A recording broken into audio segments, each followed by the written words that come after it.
unë vendosa të bëjmë një pije e cila do të vi sot në formën e qërasjes. Dhe nga ana tjetër na jep mundësi edhe personalizimi. Në momentin që ti je duke ftuar 5000 kesha për shembull dhe ti e njeh që njëra ka qef të djegsen, tjetra ka qef kanellën, njëra ka qef diçka tjetër, mund ta personalizosh këtë pije. Përbërësit janë disa, pastaj ne mund t'i personalizojmë sipas dëshirës. Ky çfarë është çokolata e zezë, që do të na duhet 150 gram, do të na duhet 100 ml ajkë ëmbël apo ajo që quhet ndryshe pana për ëmbëlsira, dhe do të na duhet diku tek 40 ml qumësht. Kjo shishja e vogël që duket kështu, çfarë ka aty brenda? Aty ka një rum të vjetër që përfaqëson alkoolin dhe përfaqëson miksimin e aventurës.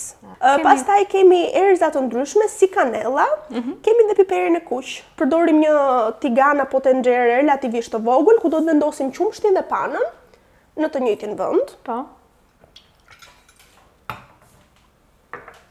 Po, do ta ndezim në temperaturë jo maksimale, do ta lëmë të vinë në një vlim të lehtë, në mënyrë që të ngrohet për t'u bërë gati që të shkrijë çokoladën.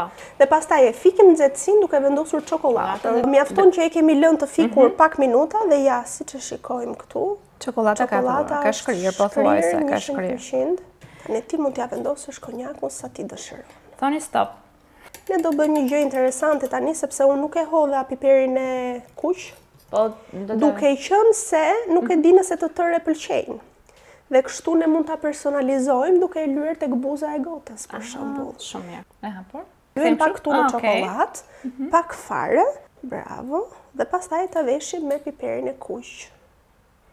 1, 2, voilà. Sa bukur. Sa bukur që ne mund ta mbushim tani.